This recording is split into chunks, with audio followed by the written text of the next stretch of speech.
Адкрыццё місіі беларускіх дэмакратычных сілаў у Кіеве. Ва ўкраіне вызначылі 500 цэляў для ўдараў у Беларусі. У сеціва трапілі персанальныя звесткі кліентаў папулярнай сеткі піцэрыяў. Пра гэтыя ды іншыя падзеі 27 траўня распавядзём у кароткім выданні навінаў. Вітаю!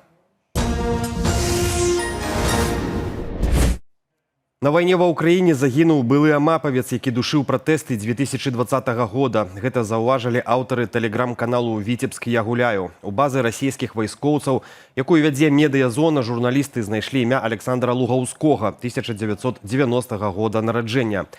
Там ён адзначаны як іншаземец, які служыў у ПВК і загінуў за дзень да свайго 31годдзя у снежні 2022 года. Выявілася, што гэта звесткі чалавека супадаюць з імем менскага амапаўца. У базах праектаў «Дзікае паляванне» і «Лука.Зоун» ён пазначаны як актыўны ўдзельнік здушэння пратэстаў. За асаблівую жорсткасць Лугаўскі нават меў заахвочванне ад кіраўніцтва. Іншыя падрабязнасці і абставіны гэтай гісторыі пакуль невядомыя. У Магілёве сёння працягваюцца каманда-штабныя вучэнні. Зноўку міліцыянеры запланавалі перакрыццё 3 вуліцаў. Частка вучэнняў пройдзе ў лядовым палацу. Там могуць быць чутныя выбухі і стрэлы. Сілавікі просяць не хвалявацца. Учора прайшоў першы дзень вучэнняў. Іх ладзілі на тых жа пунктах. Прысутнічалі адразу 2 намеснікі міністра ўнутраных справаў, у тым ліку адыёзны Мікалай Карпянкоў. Адпрацоўваюць там мадэляванне розных сцэнароў развіцця сітуацыяў. Якіх менавіта сілавікі не ўдакладняюць. Вядома толькі, што ў вучэннях задзейнічаныя і іншыя службы абласнога цэнтру. Ва ўкраіне афіцыйна адказалі на заяву кіраўніка Савету бяспекі Беларусі Александра Вальфовіча пра 116 украінскіх беспілотнікаў, зафіксаваных над Беларусю. Нагадаем, такую інфармацыю Вальфовіч агучыў учора ў Маскве. Прэс-сакратар Дзяржаўнай памежнай службы Украіны Андрэй Дэмчанка назваў гэтыя звесткі абсурднымі. Шмат нейкіх абсурдных словаў пра сітуацыю ва ўкраіне і пра тое, што яны штодня сродкамі СПА фіксуюць рэгулярнае перасячэнне мяжы з нашай дзяржавы баявымі БПЛА. Толькі за апошні тыдзень налічылі 116. У мяне пытанне. Гэта ж колькі давялося стрымлівацца, каб маўчаць пра такія правакацыі украінцаў. І да таго ж іх СПА, пэўна, можа фіксаваць толькі украінскія сродкі, бо тое, што залятае ва ўкраіну з Беларусі, яны чамусьці не фіксуюць.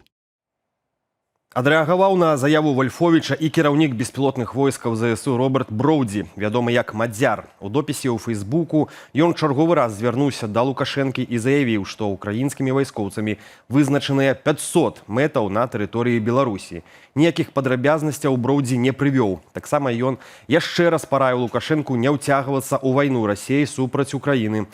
Гэта ўжо трэцяя падобная заява кіраўніка беспілотнымі сіламі да кіраўніка Беларусі, якога той называе гаўляйтарам і Лукашэску. Дэмакратычная Беларусь цяпер мае сваё прадстаўніцтва ва ўкраіне. Падчас свайго візіту ў Кіеў Святлана Ціханаўская адкрыла там місію беларускіх дэмакратычных сіл. Ва ўрачыстасці з украінскага боку удзел узяў намеснік міністра замежных справаў Яўген Перабыйніс ды іншыя афіцыйныя асобы. У новым памяшканні лідарка руху ўручыла ўзнагароды дэпутатам Вярхоўнай Рады Вадзіму Галайчуку і Ігару Гузю, якія актыўна падтрымліваюць дэмакратычную Беларусь. Фінальным акордам візіту сталася адзнака медалём «Гонар і годнасць» самага маладога беларускага добраахвотніка з пазыўным «Бланш», які цяпер навучаецца на стыпендыяльнай праграме Каліноўскага. Узнагароду перадалі ягонаму бацьку Ігару Турцевічу. Яны разам ваявалі за свабоду Украіны ў складзе міжнароднага легіёну. Візіт Святланы Ціханаўскай ва ўкраінскую сталіцу завяршыўся. Ці чакаць глобальных пераменаў у палітыцы Кіева датычна Беларусі і беларускага грамадства? На гэтае пытанне ў эфіры студыі «Белсат» адказаў палітолаг, работнік Фінскага інстытуту міжнародных стасункаў Рыгор Ніжнікаў. Галоўнае гэта сімвалічны капітал.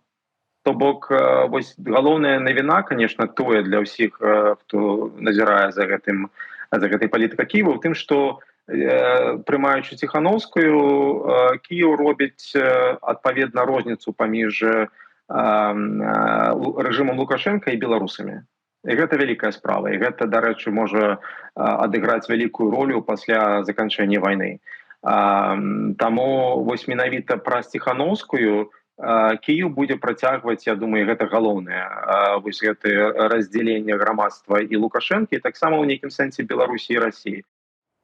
7 чалавек выдалілі з аўдыторыяў за парушэнне правілаў падчас правядзення цэнтралізаванага экзамену. Пра гэта паведаміла Міністэрства адукацыі па выніках першага дня іспытаў. Асноўнымі прычынамі сталіся выкарыстанне мабільных тэлефонаў і навушнікаў, а таксама ўнясенне зменаў у бланкі пасля заканчэння экзамену. Таксама 13 асобаў не завяршылі здачу іспыту праз стан здароўя. Ім надалі неабходную дапамогу. Адметна, што летась такіх было толькі 6 чалавек. Яшчэ 3 не дапусцілі ў аўдыторыі праз адсутнасць пашпарту, а 204 увогуле не з'явіліся на экзаменах. Агулам у першым дні цэнтралізаванага экзамену ўзялі ўдзел амаль 59 тысяч выпускнікоў школаў. Здавалі прадмет на выбар. Самай папулярнай была матэматыка. Яе здавалі амаль 20 тысяч школьнікаў. На 29 траўня запланаваныя экзамены па беларускай або расейскай мовах. У інтэрнэт трапілі персанальныя звесткі кліентаў папулярнай сеткі піцэрыяў «Додо Піцца». Факты незаконнага распаўсюду інфармацыі выявілі ў Нацыянальным цэнтры абароны персанальных звестак падчас маніторынгу сеткі. Дакладную колькасць пацярпелых пакуль не называюць. У выніку хакерскай атакі ці збою былі скампраметаваныя такія звесткі, як прозвішчы, імёны і імёны па бацьку пакупнікоў, іхныя адрасы дастаўкі, нумары тэлефонаў, а таксама даты рэгістрацыі ў сістэме. Кампанія-аператар ўжо афіцыйна прызнала факт выцеку і цяпер прымае тэрміновыя захады, каб мінімізаваць наступствы інцыдэнту. Кадры з-за асаду дукорскага маёнтку, на якіх паказалі жывёлінаў у непрывабным стане, ўскалыхнулі беларускі інтэрнэт. Пасля хвалі крытыкі і візіту рэвізораў адміністрацыя комплексу апублікавала афіцыйны і разгорнуты адказ, у якім дэталёва патлумачыла стан кожнага гадаванца. Кульгавасць адной з казуль звязалі са звычайным расцяжэннем звязак, а худзізну з перыядам лінькі, калі звяры губляюць пухнатасць і выглядаюць менш інстаграмна.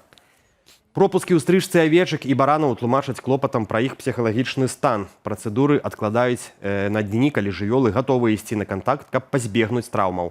У дукорскім маёнтку падкрэсліваюць, што памеры вальераў цалкам адпавядаюць закону, а рэгулярнае размнажэнне падапечных сведчыць пра камфортныя ўмовы. Пасля інтэрнэт-розгаласу ўсіх насельнікаў за асаду дадаткова агледзеў ветэрынарны лекар. Каляндарнае лета яшчэ не надышло, а заходняя і паўднёвая Еўропа ўжо пакутуе ад экстрэмальнай рэкорднай для траўня спёкі. У Францыі і Вялікай Брытаніі пабітыя абсалютныя рэкорды не толькі вясны, але і першых месяцаў лета. У Іспаніі і Партугаліі найбліжэйшымі днямі чакаюць да 40 градусаў, а ўжо цяпер магутны антыцыклон накрыў і Італію. Сёння там будзе вышэй за 35 градусаў. Італьянскае міністэрства аховы здароўя ўжо абвясціла аранжавы ўзровень небяспекі ў 15 гарадах. На гэтым фоне надвор'е ў Беларусі дэманструе поўны кантраст. Сёння ў нашай краіне пройдуць кароткачасовыя дажджы, навальніцы і нават слабы град. Аднак галоўная пагроза – шквалісты вецер. Яго парывы могуць дасягаць 24 метраў за секунду. Разам са штормам прыйдзе і пахаладанне. Удзень у Беларусі будзе ўсяго ад 12 да 18 цяпла. Больш падрабязна пра падзеі дня распавядуць мае калегі ў вечаровых выданнях аб'ектыву і студыі Белсат. Таксама захвочваю вас ставіць лайкі і дзяліцца думкамі ў каментарах пад гэтым відэа. Так вы дапамагаеце прасоўванню незалежнай інфармацыі. Аднак найперш не забывайцеся на захады ўласнай лічбавай бяспекі. Беражыце сябе і заставайцеся з Белсатам.